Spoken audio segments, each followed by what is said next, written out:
Welcome back to the Crochet Crowd, as well as my friends at Yarnspirations.com. This is the Fleecy Herringbone Crochet Blanket. On camera today, I'm going to be using Bernat Forever Fleece Finer. It's thinner than Bernat Forever Fleece. So you'll have the stitch multiples in order to change the size of this of 6 chains plus 8. So you can just chain 6, 6, 6, 6, 6, and when you're happy with the width of it, you just chain another 8. You should know that the beginning of the chain will condense by 20%. So if you do 100 chains, it'll actually condense to the level of 80 chains. So just keep that in mind. I am using the recommendation on the Bernat Forever Fleece Finer of a 6mm size J crochet hook on camera, but as I said, this yarn is thicker. So this one is using a USP or a 10mm size crochet hook, but the instructions I'm about to show you are the same. Without further ado, let's begin. Creating a slip knot, you can either chain 110 as per the pattern, or just go in multiples of 6 plus 8. So that's what I'm going to do. So 1, 2, 3, 4, 5, 6. So there is one multiple, so then you do it again. So 1, 2, 3, 4, 5, 6. Happy with the width? Yes or no? Keep on going. So 1, 2, 3, 4, 5, and 6. Once you have a width that you're happy with, then just chain the final 8. So 1, 2, 3, 4, 5, 6, 7, 8. So no matter what you did, either 110 or 6 plus 8, you're ready to go on row number 1. Let's begin row number 1. Usually in my tutorials, if you follow me, I always like to turn the stitch over or turn the chain over and get the back hump of the chain. Because of the thickness of this yarn, I'm going to tell you not to do that this time. So you are still going to go second chain from the hook, but when you put your hook in, make sure that there's 2 strands on top and 1 at the bottom. So it's opposite to what we're used to. You're going to single crochet that one. You are then going to chain 1, skip the next one, which is right here, and you're going to go to the next one. Okay, and you just go in, make sure the 2 strands are on top, 1's on the bottom, and single crochet. And chain 1, skip 1, and single crochet in the next. I need you to do this all the way across for row number 1. I'll be right back.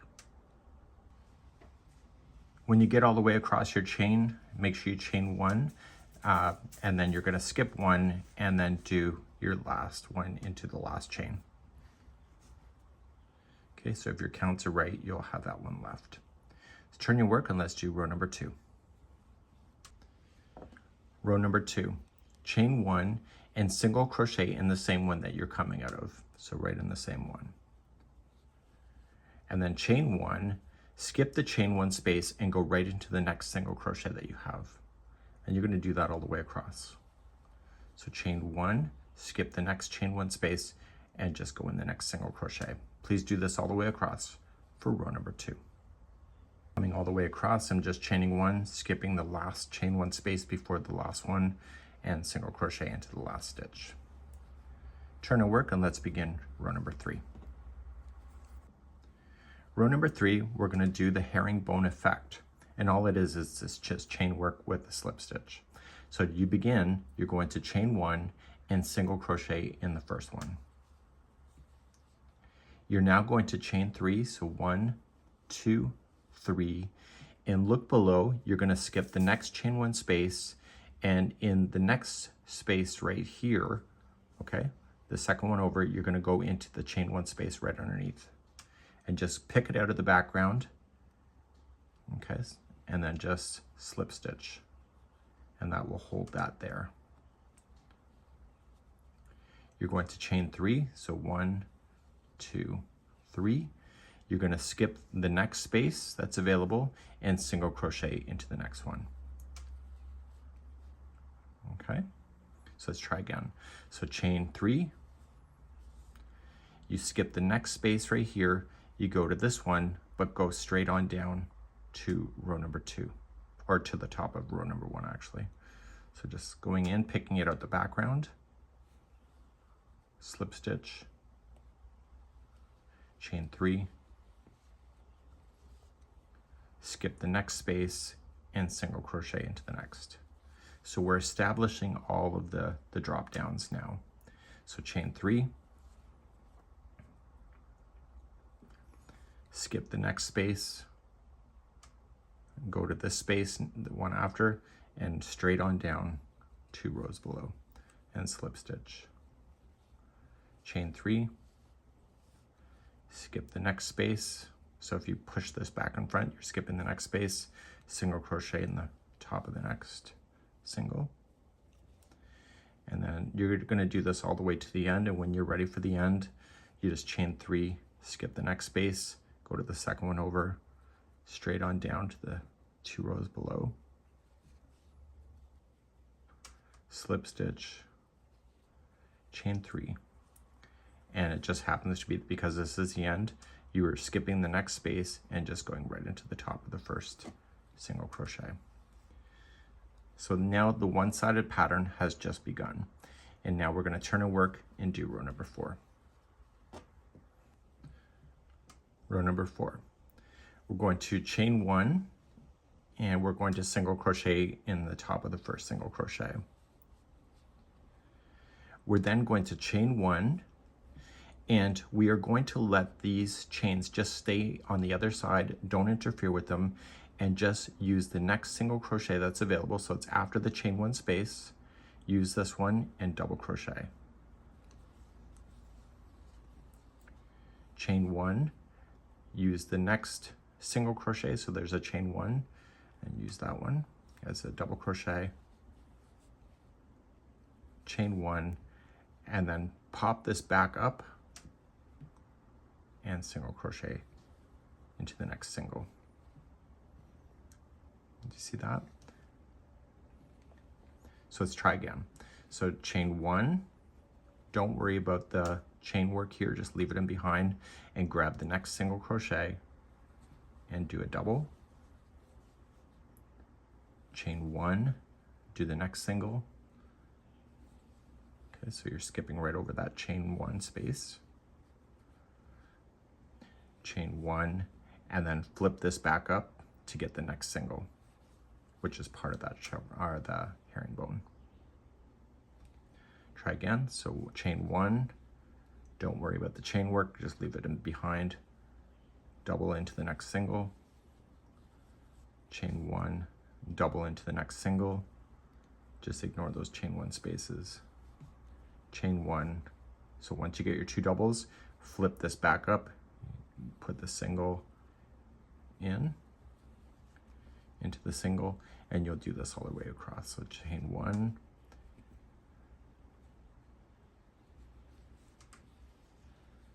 okay, chain 1, so you're putting your doubles in,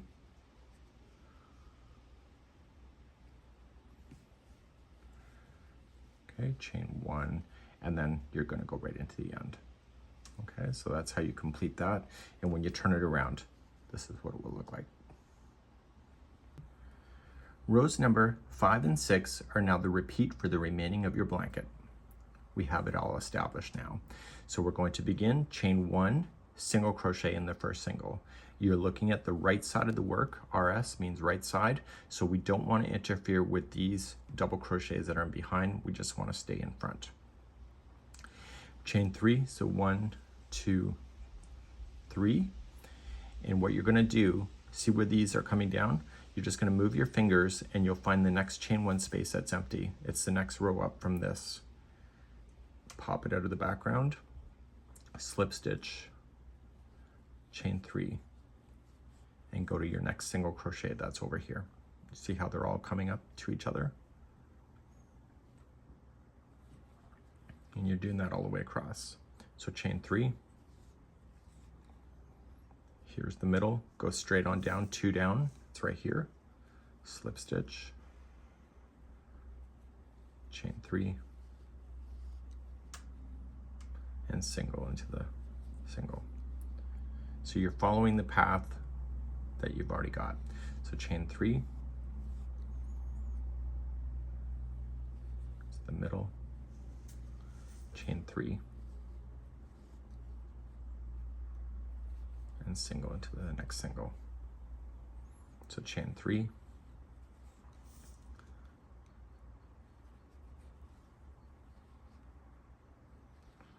chain 3, and because this is the end, single into the last single.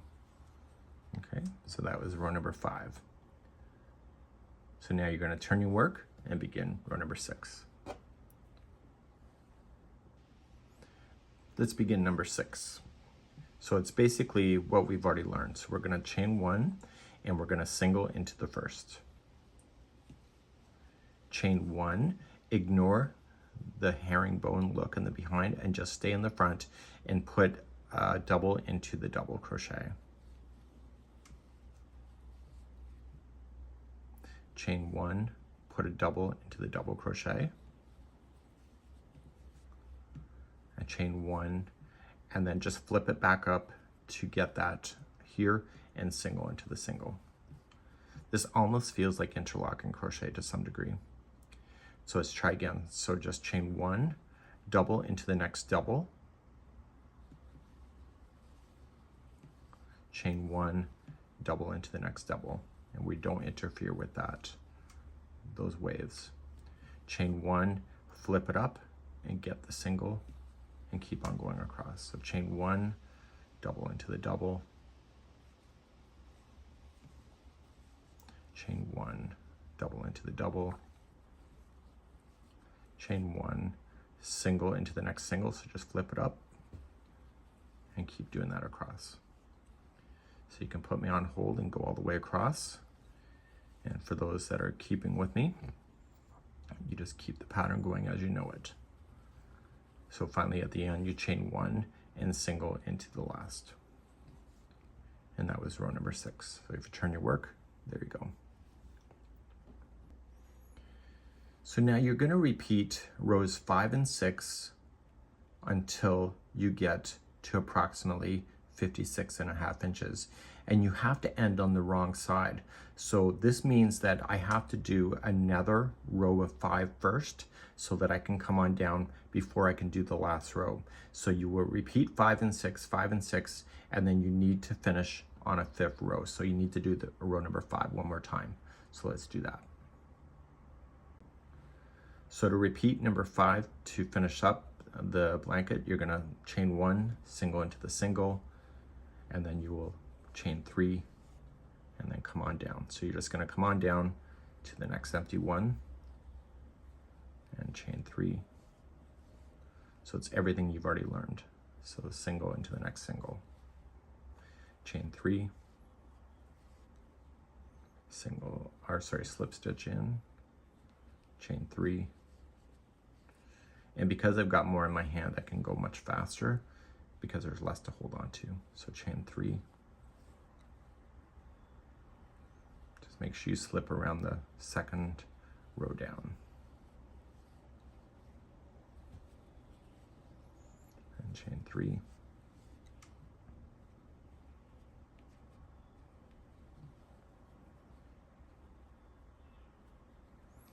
And chain 3. And that gets me to the end. So this was a repeating of row number 5, which you need to do once you're ready for the final edge. So once you're ready for the final row, we're going to begin that next and we're going to turn our work. To do the final edge, we are just going to slightly change the stitches so that we don't create a really big gap. So we're going to chain 1 and we'll single into the next, or to the first single. Chain 1, and instead of double crocheting into the next double, we just single crochet in and it will make it a lot shorter.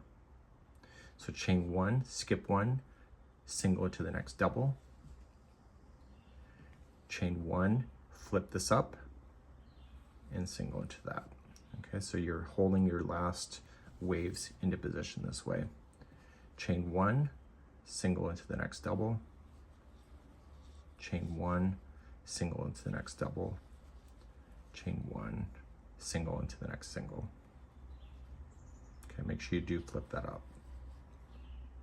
So you're going to do this all the way across, and then we'll do our final border together, just one round, just to kind of even everything out.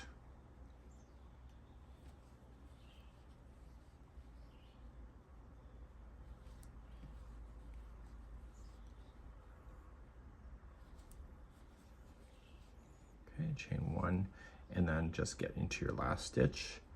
And it says do not turn, okay, do not fasten off.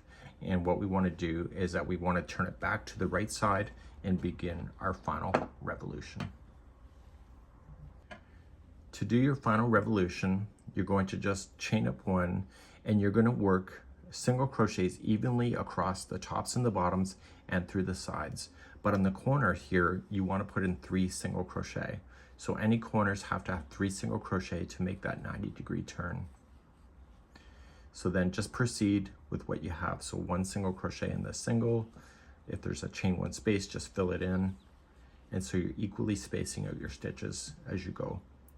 So what I'll do is I'll meet you on the first corner and we'll go down a side together. So I'm getting close to the other side, and in the last stitch I want to do 3 single crochet into the corner so I can turn and go down the side. Here's my tip for going down sides.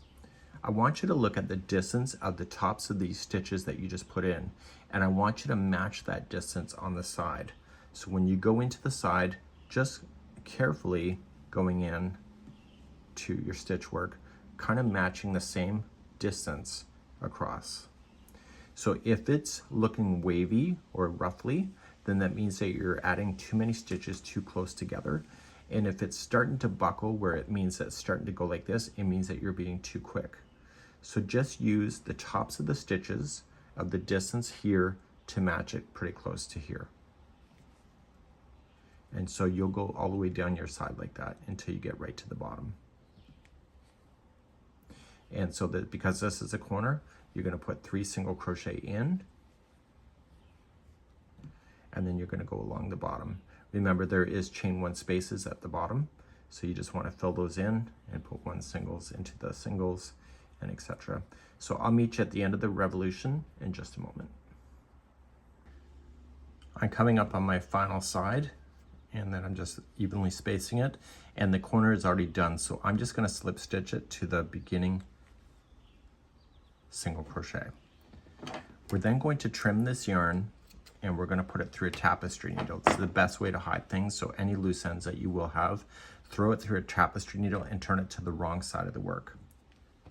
Okay, so this is the side that would be facing down. Using a tapestry needle, put that end on, and carefully just slide the needle in, and don't let that needle hit to the good side of the work. I don't want to ever see this needle on this side coming through. So just stay towards the back side. And when you pull the first time, make sure that it's the right pull so you don't overdo it, but not underdo it either. So it's like taut. They say it's called taut. And so we go back and forth a total of 3 times. So any loose ends, including the very starting one that we did, we would want to do that. Any, when you change your yarn over, we would want to do that. And this is a really neat way to be able to do a herringbone stitch without a lot of stress. This is it for today. We hope you enjoyed.